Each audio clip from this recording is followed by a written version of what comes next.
집을 짓기 위해서 배우는 때 건축학이라는 학문이 있습니다.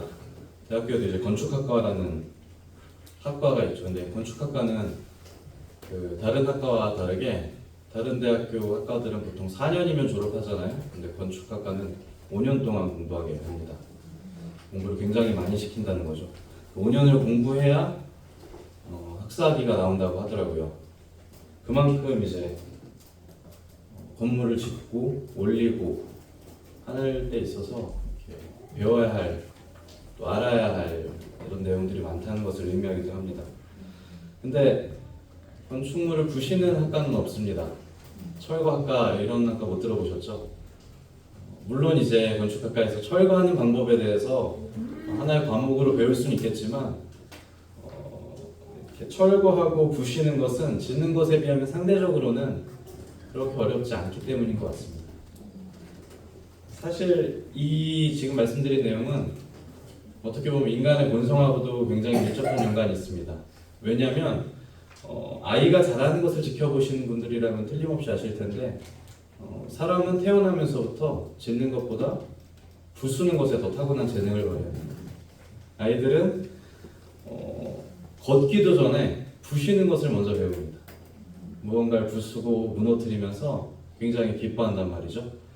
근데 그런 아이들이 스스로 무언가 하나를 쌓거나 블록을 올리거나 여기까지는 굉장히 또 많은 시간이 필요로 하는 것이죠. 한 사람의 인격이 만들어지는 과정도 사실은 그런 것 같습니다. 수많은 사람과 또 수많은 그런 관심과 노력이 있어야 한 사람이 이렇게 만들어진다고 하잖아요. 한 사람이란 인격이 이렇게 세워질 때도 그렇지만 무너질 때는 아무런 노력 없이도 아무런 조언 없이도 쉽게 아주 쉽게 무너져 버리는 것을 우리가 자주 보곤 합니다. 요즘에 어떤 연예인들이 잘못을 해서 예를 들어서 음주운전을 해서 아니면 마약을 해서 그들이 일평생 동안 쌓아왔던 그 커리어가 한순간에 무너져 있는 것을 우리가 기사를 통해서 종종 보곤 하잖아요. 참 어떤 그 미국의 투자자가 그런 말을 했다 그러더라고요. 명성을 쌓는 데는 20년이 걸리는데 무너지는 데는 5분이 안 걸린다고. 동일한 것 같습니다. 세우기에는 정말 어렵고 무너뜨리기는 쉽다는 거예요. 근데 이 단순한 명제가 참으로 안타까운 사실은 무엇이냐면 어떤 개인이나 나의 삶에만 적용되는 것이 아니라 우리가 함께 공유하고 있는 이 공동체, 신앙의 공동체, 하나님의 나라에도 분명하게 동일하게 적용된다는 거예요. 쌓기는 어렵고 무너지기는 쉽다는 거예요. 우리가 속한 많은 공동체들, 작게는 믿음의 가정부터 시작해서 우리가 섬기는 이 교회, 또 한국의 교회, 우주적인 교회 마찬가지 아닙니까? 너무나도 무너지기 쉬운 그런 위험에 노출되어 있습니다. 실제로 그렇게 어렵게 쌓아왔던 그런 믿음의 공동체들이 마치 모래성처럼 무너지는 것을 우리가 오늘날 이 시대에 같이 목도하고 있는 것이죠. 오늘 설교 제목을 그래서 이렇게 정해봤습니다. 어떻게 정했냐면 공동체를 무너뜨리는 법이라고 정했습니다. 왜 이렇게 정했냐면 세우는 법은 어렵잖아요. 공동체를 세우는 법, 이거는 곰곰이 생각해도 저의 어떤 신앙의 연배에서 저의 어떤 그 믿음의 분량에서 전달해 드릴 수 있는 내용이 아닌 것 같아요. 근데 무너뜨리는 법은 쉽단 말이에요. 무너뜨리는 법은 저와 같은 사람도 충분히 할 수가 있다는 거예요. 무너뜨리는 법은 막 구원받은 청년들도 할 수 있어요. 무너뜨리는 법은 여기 계신 누구라도 분명히 할 수 있을 거예요. 그래서 공동체를 무너뜨리는 법에 대해서 이야기를 해보자. 만약 이대로 하신다면 우리가 속한 공동체는 틀림없이 무너질 수 있어요. 그렇지만 우리가 이 방법을 선택하지 않는다면, 우리가 이 방법을 멀리할 수만 있다면, 우리가 공동체를 무너뜨리는 법을 나의 손으로 하지 않는다면 그리스도의 피 위에 세운 이 교회가, 선교사들의 피 위에 세운 이 공동체가 결코 흔들리지 않을 수 있다는 겁니다. 우리 함께 본문 사무엘하 15장을 좀 보시겠습니다. 구약 성경 사무엘하 15장입니다.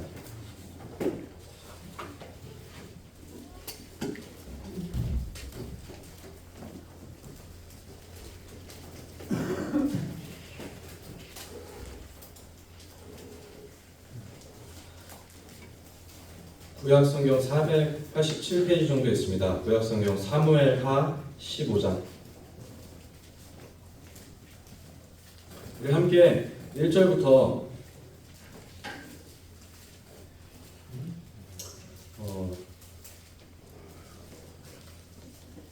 10절까지만 저와 함께 교독하시겠습니다. 사무엘하 15장 1절부터 10절까지 제가 1절 읽고 성도님들께서 2절 교독하시겠습니다. 15장 1절입니다. 그 후에 압살롬이 자기를 위하여 병거와 말들을 준비하고 호위병 50명을 그 앞에 세우니라. 압살롬이 주께 일어나서 성도들에게 곁에서서 사람들이 속삭여서 너희의 사람을 청하러 올때 그 사람을 들어오되 너는 사람이 그 사람이 대답해 주고 압살롬이 그에게 이르기를 보라 내 일이 옳고 바르다마는 내 송사를 들을 사람을 왕께서 세우지 아니하셨다 하고 또 압살롬이 이르기를 내가 이 땅에서 평안하게 되고 누구든지 송사나 재판을 일으키며 사람이 가까이 와서 그에게 절하를 하면 압살롬이 손을 펴서 그 사람을 붙들고 그에게 입을 맞추니 이스라엘 우리 중에 왕의 재판을 청하고 전달하라.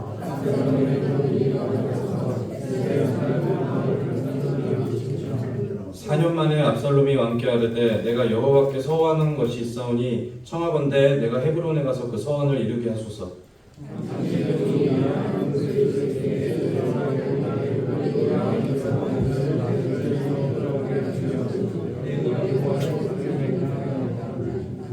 왕이 그에게 이르되 평안히 가라 하니 그가 일어나 헤브론으로 가니라. 네,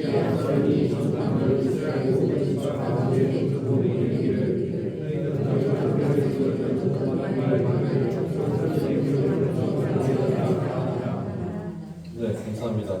12절, 13절을 제가 읽겠습니다. 제사 드릴 때 압살롬이 사람을 보내 다윗의 모사길로 사람 아이도벨을 그의 성읍 길로에서 청하여온지라. 반역하는 일이 커감에 압살롬에게 돌아오는 백성이 많아지니라. 전령이 다윗에게 와서 말하되 이스라엘의 인심이 다 압살롬에게로 돌아갔나이다 한지라.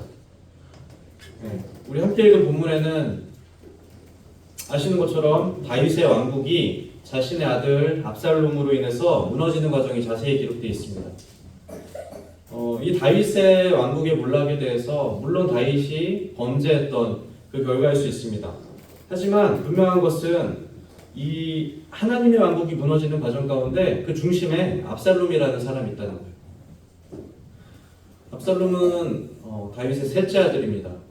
셋째 아들이고 어릴 때부터 굉장히 용기 있고 또 스스로 의롭다 생각하고 어떻게 보면 충동적일 수 있고 그런 것들이 어떤 그의 특성이 있었겠죠. 성경에서 근데 압살롬에 대해서 기록하기를 그 앞에 14장에 보시면 14장 25절에 보시면 온 이스라엘 가운데서 압살롬같이 아름다움으로 크게 칭찬받는 자가 없었으니 이렇게 기록되어 있죠. 그리고 그는 발바닥부터 정수리까지 흠이 없습니다. 그의 머리털이 무거움으로 연말마다 깎았으며 그의 머리털을 깎을 때 그것을 달아본즉 그의 머리털이 왕의 저울로 200세겔이었더라. 머리털이 굉장히 풍성하고 윤기가 흘렀었나 봐요. 200세겔이 오늘날 무게로 한 2kg 정도 된다고 하거든요. 근데 성경에서 이렇게 외모에 대해서 극찬하는 부분을 저는 잘 보지 못했습니다. 아름다움으로 크게 칭찬받는 자가 이스라엘에 없었다는 거. 머리부터 흠이 없었대요. 완벽했다는 거. 이것은 무엇이냐면 압살롬이 태어났을 때부터 그에게 주어진 일종의 달란트라는 거예요. 우리가 이것을 은사라고 부를 수도 있어요. 그가 노력하지 않고 받은 선물이라는 것입니다. 현대에서 이런 외향적인 매력을 어떻게 표현합니까? 어떤 사람을 보면서 이렇게 카리스마 있다 이렇게 표현하죠. 그죠? 근데 이 카리스마라는 단어가 본래 하나님의 선물을 뜻하는 헬라어 카리스마에서 온 것입니다. 이 누구에게나 주어진 은사, 카리스마, 반드시 있다는 거예요. 그것이 압살롬에게는 이런 외형적인 아름다움일 수도 있고, 또 어떤 사람에게는 남들과 다른 어떤 성품일 수도 있어요. 어떤 재정적인 축복일 수도 있고, 우리가 가진 어떤 좋은 환경일 수도 있습니다. 어떤 내가 가지고 있는 의지라든지 나의 어떤 지식이라든지 사람마다 저마다 받게 되는 그런 좋은 달란트, 하나님께서 특별하게 허락하신 은사가 있다는 거예요. 저는 은사가 없는데요. 아니, 구원받은 성도라면 누구나 은사가 있다는 거예요. 발견하지 못했을지라도, 아니 설마 은사를 모른다 할지라도 로마서 말씀에 기록된 것처럼 하나님의 은사는 그리스도 예수 안에 있는 영생이라고 그랬어요. 우리가 영생이 있다면 이미 은사를 받은 거라. 그 무엇보다도 특별하고 탁월한 은사, 영생이라는 것을 우리가 이미 소유하고 있다는 것입니다. 그런데 문제는 무엇이냐면 우리가 받은 이 은사를 우리 자신을 위해서 사용할 때 이때 문제가 발생하게 됩니다. 압살롬은 자신이 받은 이 카리스마, 이 은사, 이 매력을 하나님의 왕국을 세우는 데 사용하지 않았던 것 같아 보여요. 그는 분명하게 많은 선물을 받았고 많은 축복을 받았지만 그는 자신의 목적을 이루는 데 이 은사를 사용하기 시작했다는 것입니다. 이스라엘 지도를 이렇게 펼쳐놓고 보시면 이스라엘 지도가 길잖아요. 그죠? 주머니처럼 이렇게 길게 돼 있잖아요. 근데 맨 위쪽에 보면 단이라는 지역이 있습니다. 단 지파가 이제 소유한 지역인데 이스라엘을 가리켜서 성경에서 단과 부엘세바까지 이렇게 표현하는데 그 북쪽 끝이 단이고 남쪽 끝이 부엘세바예요. 그 단이라는 지역에 텔 단이라는 지명을 가진 또 지역이 있어요. 뭐 단의 언덕 이런 뜻이라고 합니다. 근데 그 텔단은 정말 축복받고 정말 비옥한 곳이에요. 그 황량한 이스라엘 가운데서 이 텔단이라는 지역은 한여름에도 기온이 20도를 넘지가 않은 아주 쾌적하고, 그리고 헤르몬 산에서 내려오는 그 시냇물이 그 단이라는 지역을 가득 채워요. 물이 마르지 않는 곳이라고요. 거기 나무가 우거지고 기후도 온화하고 정말 축복받은 땅이거든요. 근데 그 텔단이라는 지역에서 이 다윗왕 사후, 솔로몬 왕 사후 얼마 되지 않아서 여로보암 왕이 금송아지를 그곳에 세우게 되면서 그곳은 우상 숭배 도시가 되어버린 거예요. 그 이스라엘 북부 지역이 우상 숭배를 하기 시작하면서 각종 신전들이 그곳에 다 지어진단 말이에요. 이게 무슨 말입니까? 이스라엘에서 가장 축복받고 가장 부유한 땅이지만, 가장 많은 은사를 받은 땅이지만 거기서부터 가장 먼저 하나님을 떠나버리게 됩니다. 자신이 받은 은사를 하나님을 향해 사용하지 않을 때 우리는 당연히 이런 문제에 마주하게 되는 것입니다. 우리가 받은 달란트가 무엇이든지 상관없습니다. 우리에게 있는 것이 무엇이든지 상관없어요. 그것이 하나님을 향하지 않을 때 우리는 반드시 그런 결과를 마주하게 되는 거예요. 우리가 어떤 축복을 받았을 때 우리가 먼저 해야 될 고민이 바로 그것인 것입니다. 우리가 이것을 어떻게 사용할 것인가? 우리가 누리는 것에 대해서 우리가 먼저 해야 될 고민이 바로 그거예요. 우리가 이것을 어떻게 돌려줄 것인가? 만약 그렇지 않다면 저의 마음에 마치 텔단에서 그랬던 것처럼 다른 신을 위한 신전이 세워지게 되는 거예요. 그 축복을 바탕으로 다른 신을 위한 신전이 우리 마음속에 들어가게 됩니다. 이 압살롬의 은사는 결국 그를 파멸로 이끌었습니다. 찾진 않겠습니다만 그가 자랑하던 그 머리카락으로 인해서 아시는 내용이죠? 그가 나무에 걸려서 죽음을 맞아야 돼요. 스스로의 은사를 하나님을 향해 쓰지 않고 하나님의 나라를 쓰지 않을 때 자신과 자신의 공동체를 분명하게 위험하게 만들 수 있다는 것입니다. 본문의 15장 1절을 보시면 이렇게 이야기합니다. 그 후에 압살롬이 자기를 위하여 병과 말들을 준비했다라고 기록하죠.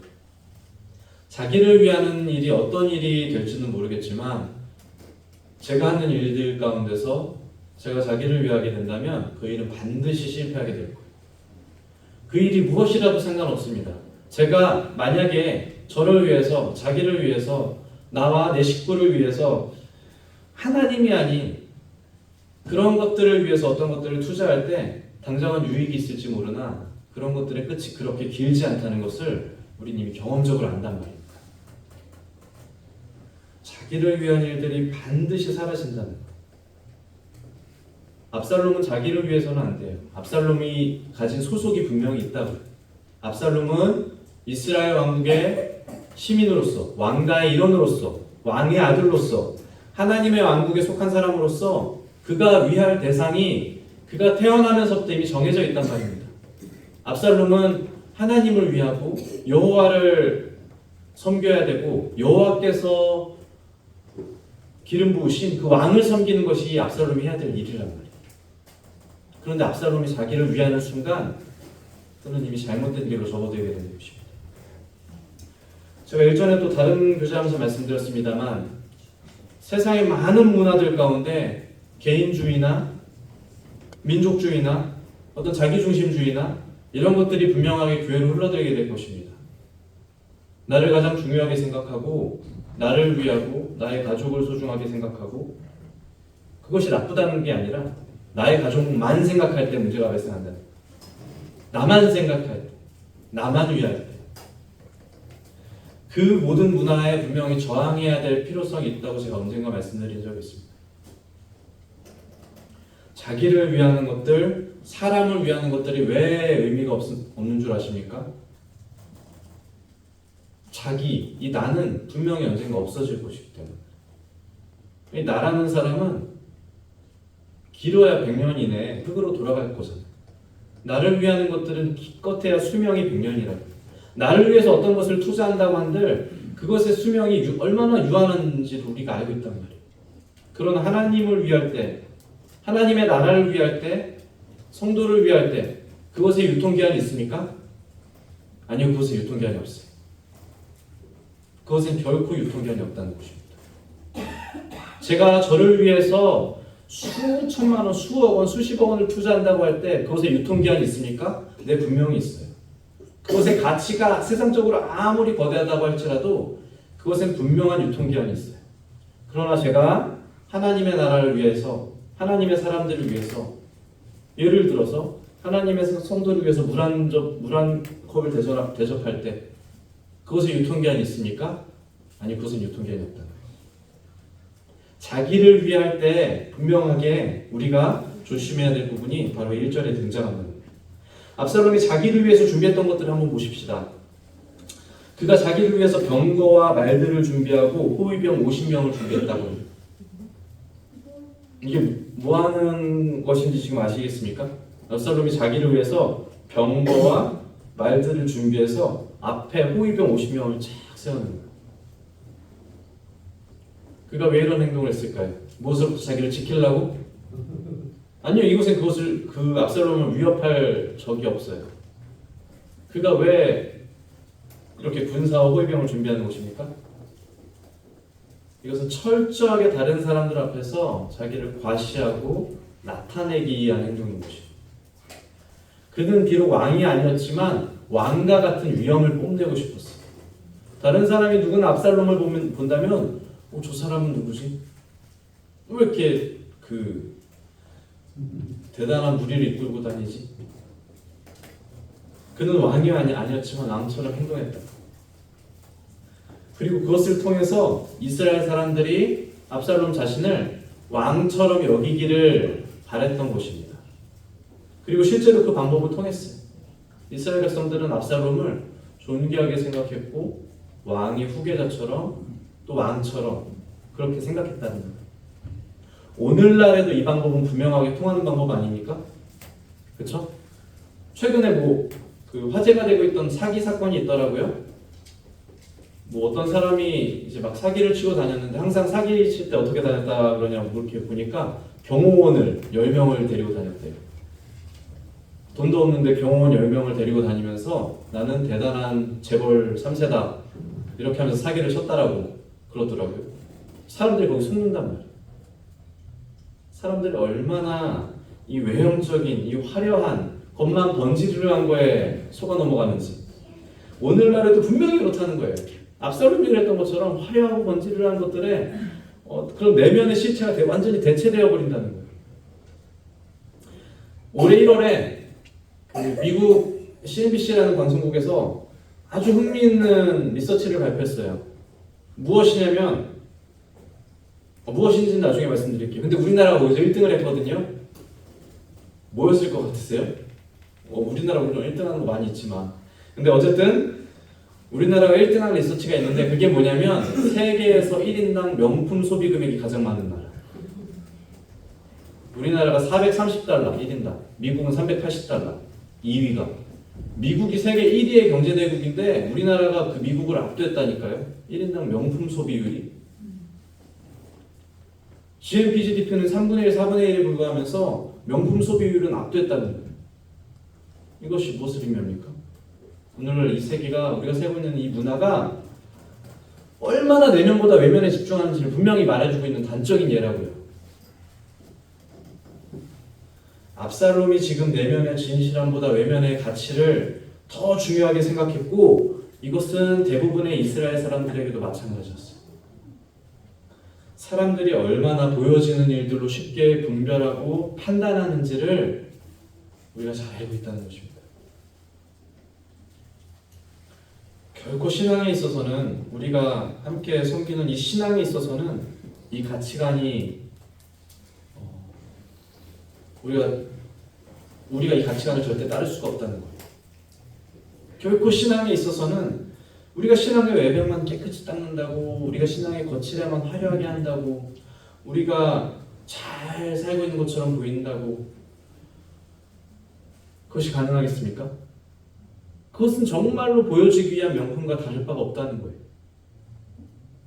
화려하고 겉만 그럴듯하고 말만 잘하는 그런 신앙이 아니라 누구에게 보여주기 위한 다른 사람들에게 과시하기 위한 그런 믿음이 아니라 묵묵하게 아무도 알아주지 않아도 섬기는 것 누구도 알아주지 않아도 당당하게 가는 것 남사교회 성도님들이 이미 하시고 있는 그런 신앙인 줄로 믿습니다.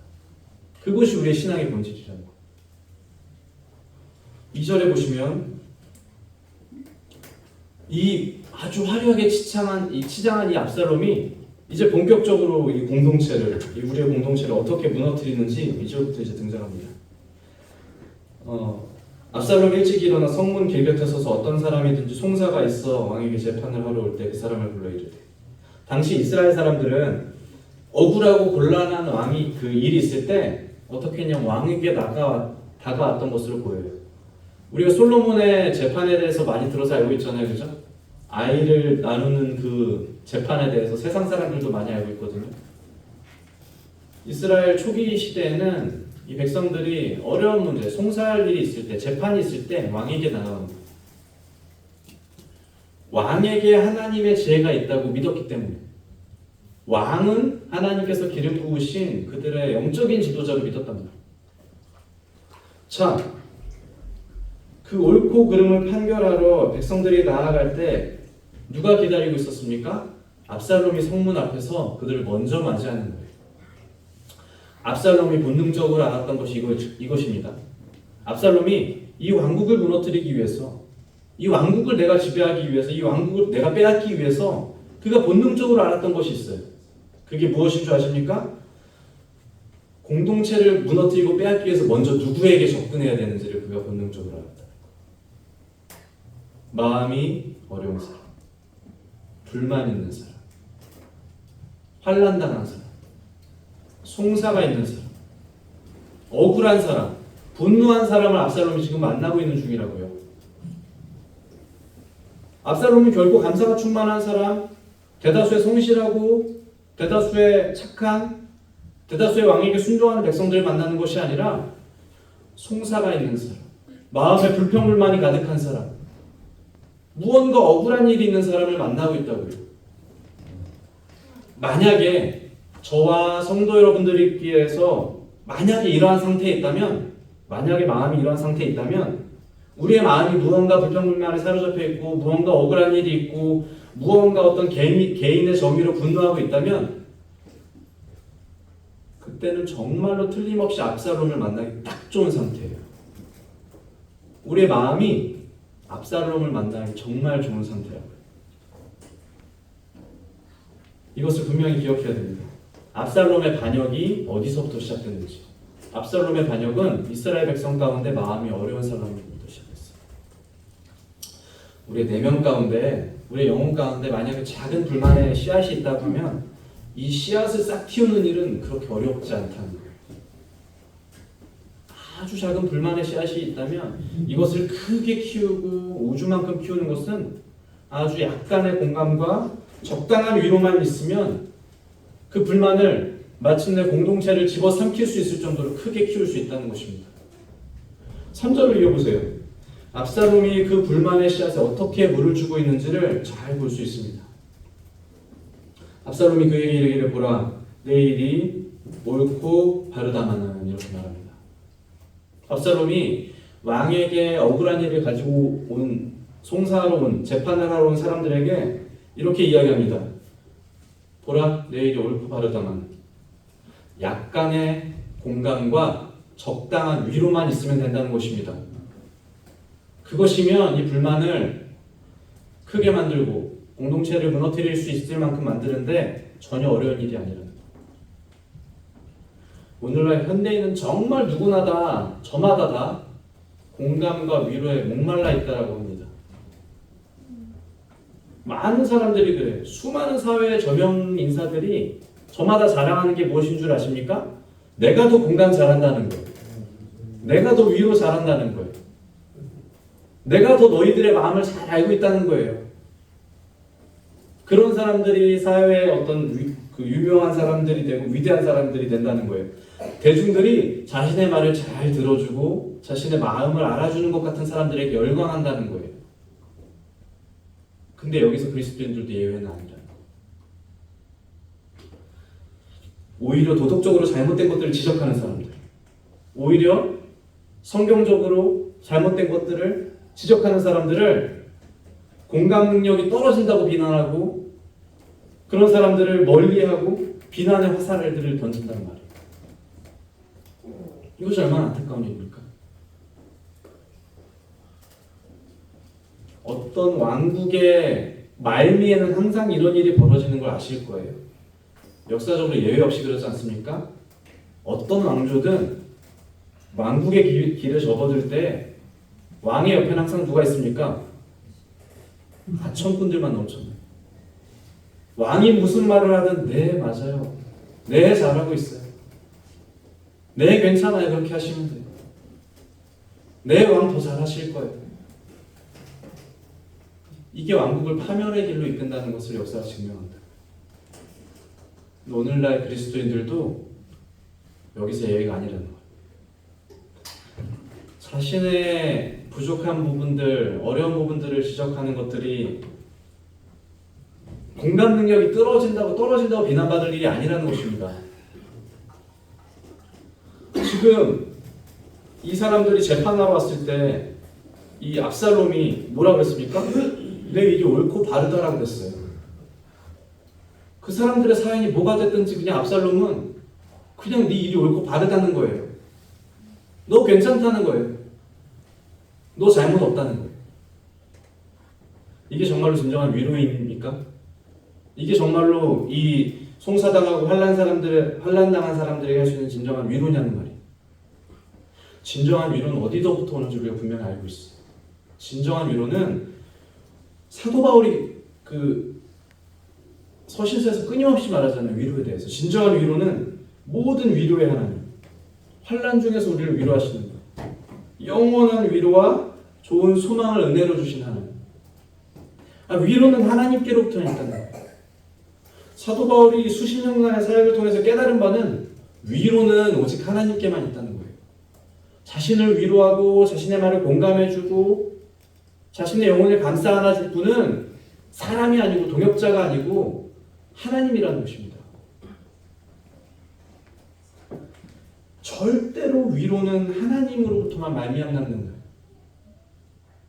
이것이 사람으로부터 올 수 없다는 거예요. 만약에 우리가 어떤 사람으로부터 특별한 대단한 위로를 받고 있다? 조심해야 되는 거예요. 물론 일시적으로 지지를 받을 수는 있겠죠.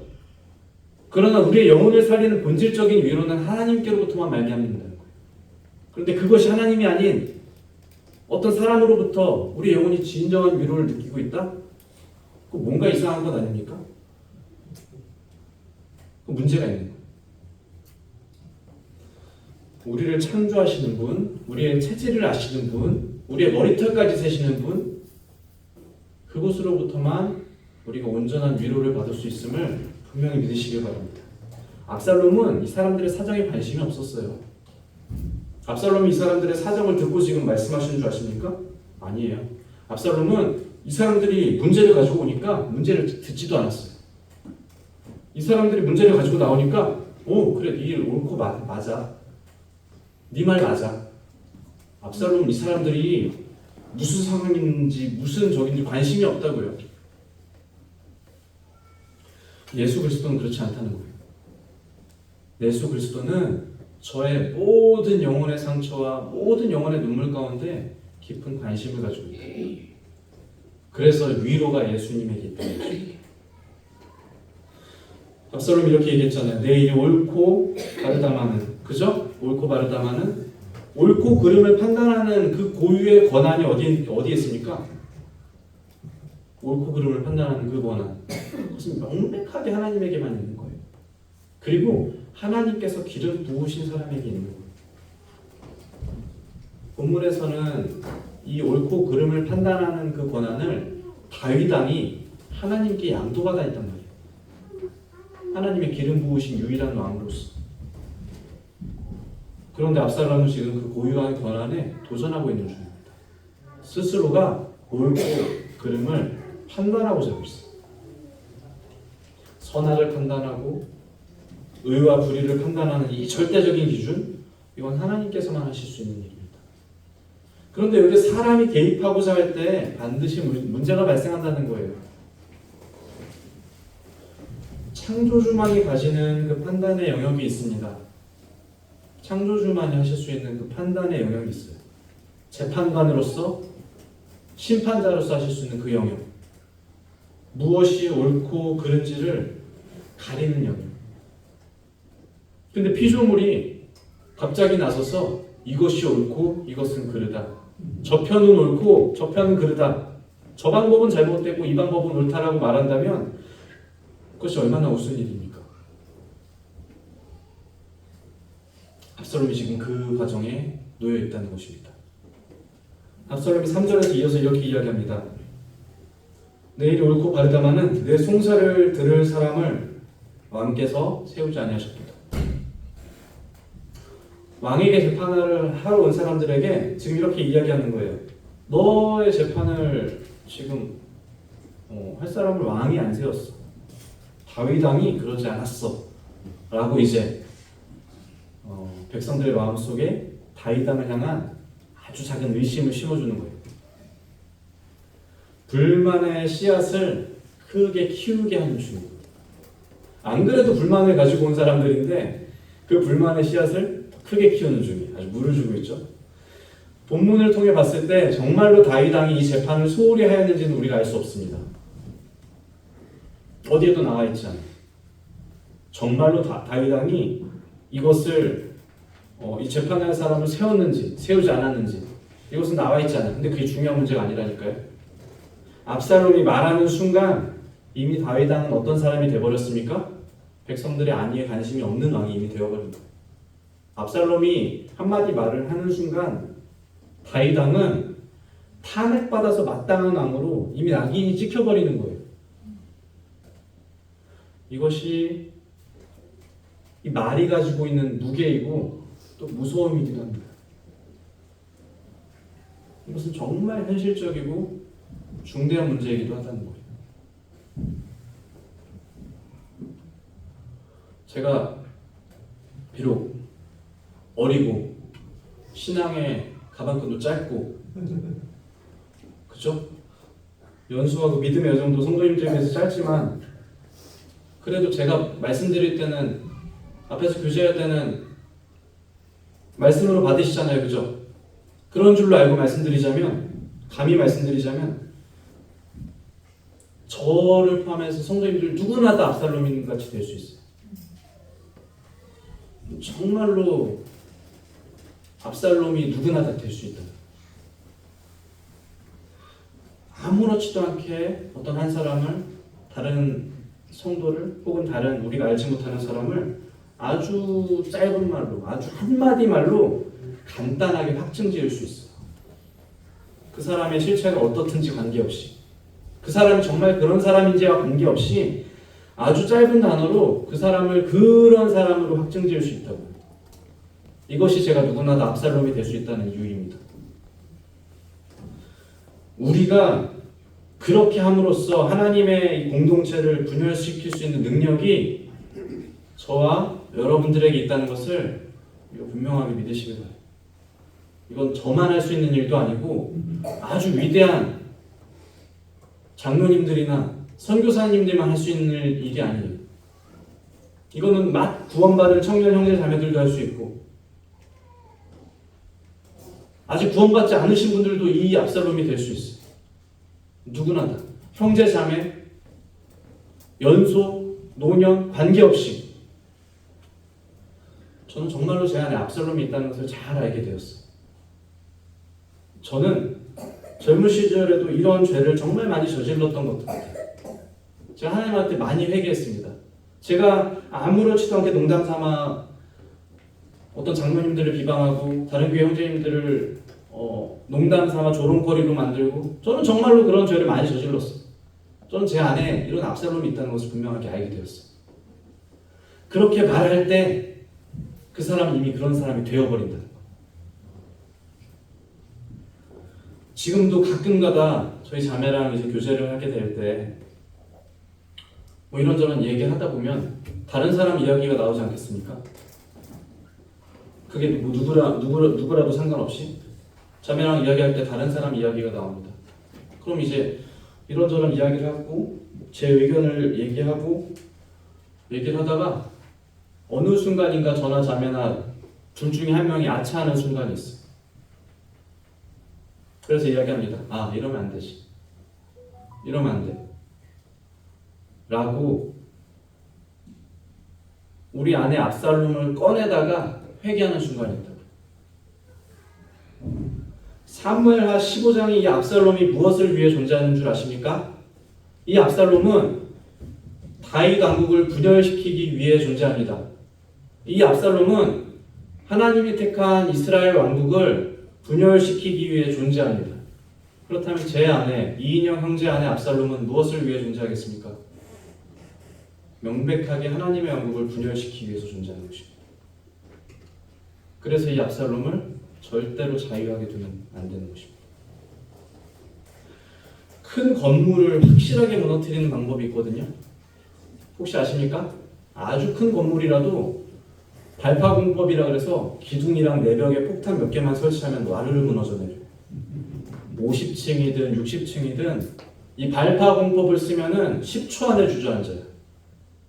폭탄 파바박 터져서 기둥만 터뜨리면 되거든요. 와르르 주저앉아요. 제일 확실하고 빠른 방법. 하나님의 나라를 분열시키는, 하나님의 왕국을 분열시키는 가장 빠른 방법, 내 안에 압살롬을 그냥 냅두면 돼요. 아무것도 할 필요 없어. 이 인형 안에 있는 압살롬을 그냥 풀어주면 돼요. 제가 뭐 노력할 필요도 없다니까요.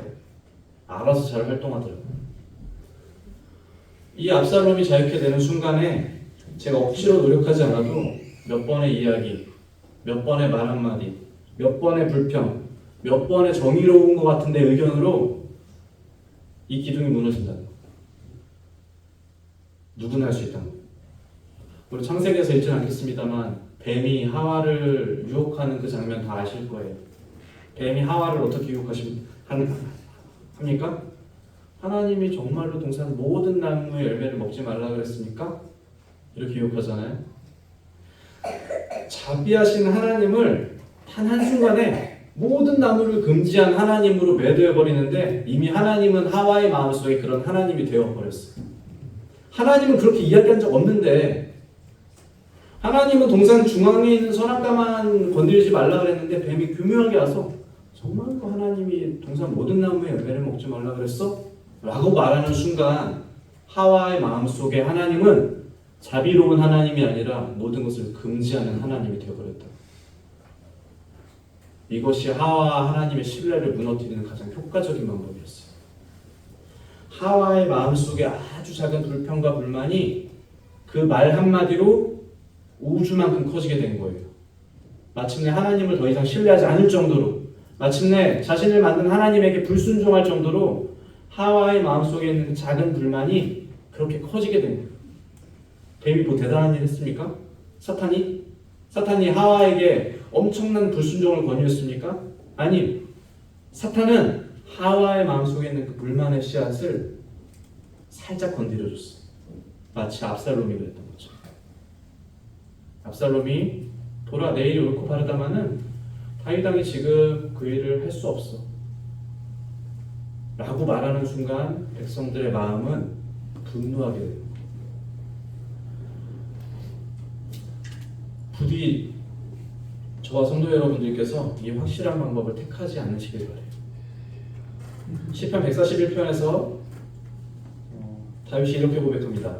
여호와여, 내 입에 파수꾼을 세우시고 내 입에 입술의 문을 지키소서. 내 입에 파수꾼을 세우시고 내 입술의 문을 지키소서. 이것이 다윗이 한평생을 거쳐서 깨달은 다윗의 잠언이에요. 입술에 파수꾼을 세워달라고 간절하게 기도하고 있는 것. 다윗도 기도하고 있는데 우리가 기도하지 않는다면 이것은 얼마나 어려운 일이겠습니까? 우리가 우리 안에 압살롬을 자유하지 않기 위해서 우리가 정말로 겸손하게 인정하고 이것에 대해서 기도해야 돼. 이것에 대해서 기도해야 된다는 거예요. 그래야지만 우리의 공동체를 안전하게 지킬 수 있다는 것입니다. 우리 4절을 좀 보시겠습니다. 15장 4절.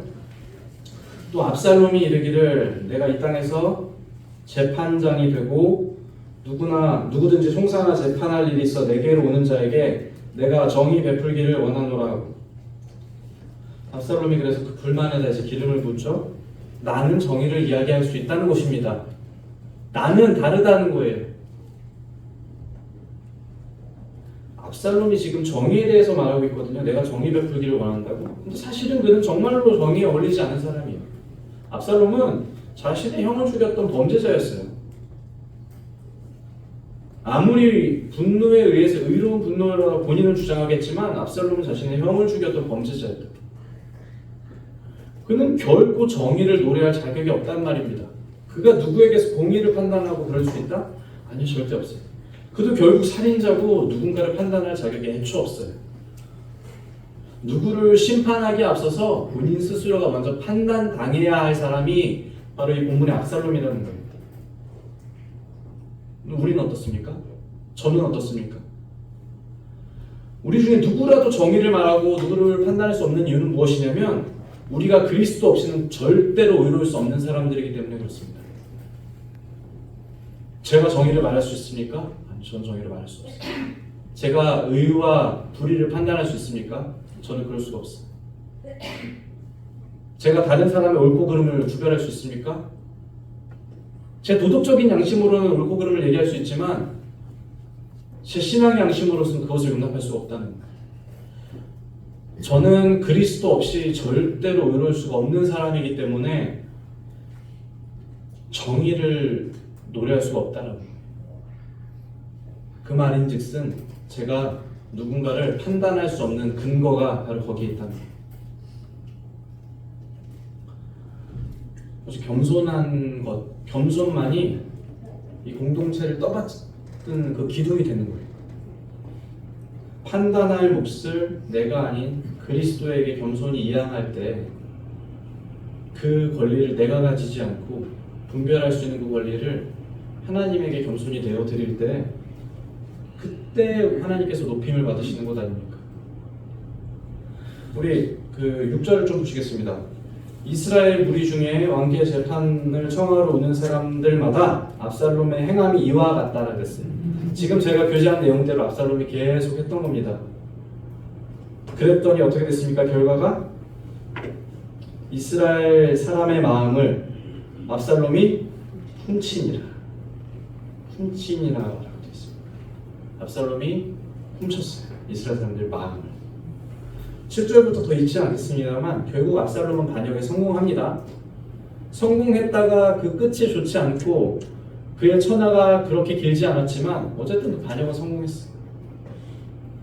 이스라엘 인심이 다 그에게 돌아갔다라고 13절에도 기록되어 있죠. 하나님의 은혜 가운데 다윗 왕이 자신의 왕국을 다시 찾게 됩니다만 끊임없이 이스라엘 왕국은 분열과 반란이 이어지다가 솔로몬 사후에 결국 어떻게 되죠?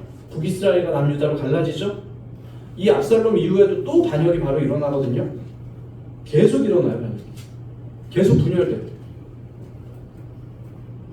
압살롬이 뜻을 이루었습니까? 압살롬은 죽었지만 왕국을 분열하려던 그의 뜻은 지금 이루어졌어요. 왕국을 분열시키려던 그의 뜻은 이루어졌다고요. 결국 이 왕국은 분열됐다니까요. 압살롬 행동에 대해서 6절에서 분명히 말하기를 그가 이스라엘 사람들의 마음을 훔쳤다라고 합니다. 훔치는 것은 무슨 행동입니까? 원래 주인이 있는 것을 가져오는 일이죠. 그죠? 이스라엘 사람들의 마음에 주인이 원래 있다는 거예요. 그러면 그게 누구입니까? 여호와예요. 이스라엘 백성들의 마음은 오직 여호와께로만 향해야 돼요. 그들을 창조하시고 그들을 지으신 하나님, 그들을 광야 길로 인도해내시고 광야에서 40년 동안 먹이고 입히신 그 하나님, 가나안 땅을 정복케 하시고 이 가나안 땅에 그들의 왕국을 이루게 하신 그 하나님, 그 하나님에게 그들의 마음이 온전히 돌아가 있어야 된다. 근데 압살롬이 지금 그 마음을 훔쳤다는 것입니다. 압살롬이 그것을 도둑질한 거예요. 예수님은 자신의 제자들에게 어부가 되라고 하셨지 도둑이 되라고는 하지 않으셨어요. 그죠? 어부는 빠져가는 영혼을 건지는 일이거든요. 마음을 훔치는 일이 아니란 말이에요. 근데 오늘날 많은 어부라고 자청하는 사람들이 마음을 훔치는 일을 죄책감 없이 저지릅니다.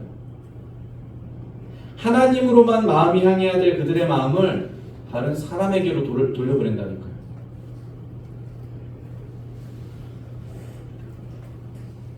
말씀을 정리하겠습니다. 오늘날 교회 현실이 어떤 줄 아십니까?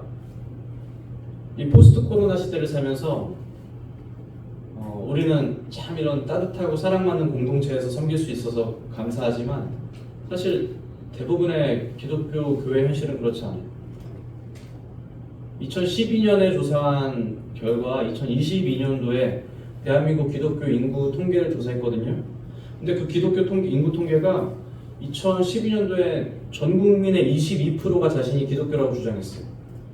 근데 10년 후 2022년도에는 우리나라 인구의 15%만 자신이 기독교라고 주장해요. 그리고 그 15% 중에 그 자신이 기독교라고 주장하는 것 중에 8%는 또 이단이에요. 자, 그리고 그 15%의 인구 중에 교회에 매주 출석한다는 사람, 이 사람은 50%가 채 안 돼요.